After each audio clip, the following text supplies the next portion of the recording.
Hello, আসসালামু আলাইকুম। সবাই কেমন আছেন? আজকে আমি কথা বলবো চুল পড়ার কারণ এবং তার প্রতিকার নিয়ে।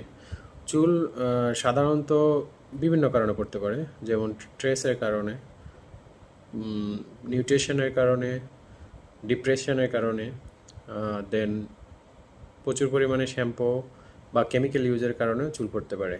তবে মেজর রিজন হলো হরমোন।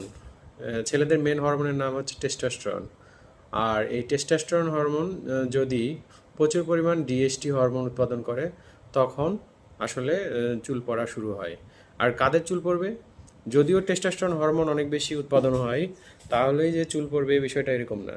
বিষয় হচ্ছে, যদি টেস্টোস্টেরন হরমোনের সাথে 5 অ্যালফা রিডাক্টার একটা এনজাইম আছে, এই এনজাইমটা বেশি উৎপাদন হয়, তখন এই হরমোনটা ডিএসটি চুলের গোড়ায় যায় বসে। চুলের গোড়ায় যায় বসার কারণে তখন কি হয়? তখন চুলের গোড়ায় আর পুষ্টি প্রদান করতে পারে না, নিউট্রিশন যাইতে পারে না রক্তের মাধ্যমে। নালীগুলো অনেক শুরু হয়ে যায় বা নালীগুলো ব্লক হয়ে যায়, যে কারণে আমরা সাধারণত দেখি চুল লেফট সাইড, রাইট সাইড এবং পিছনের অংশে চুল থাকে, কিন্তু মাথার উপরের ভাগ, ক্রাউন এরিয়া যেটা বলা হয়, ক্রাউন এরিয়াতে সাধারণত চুল দেখা যায় না। চুলগুলো পড়ে টাক হয়ে যায়। তো এই বাংলাদেশে 99% মানুষের চুল পড়ার কারণ হচ্ছে টেস্টোস্টেরন হরমোন। টেস্টোস্টেরন হরমোন অতিরিক্ত উৎপাদন এবং ডিএসটি হরমোন তার চাইতে অতিরিক্ত উৎপাদনের কারণে এই চুল পড়াটা দেখা যায়।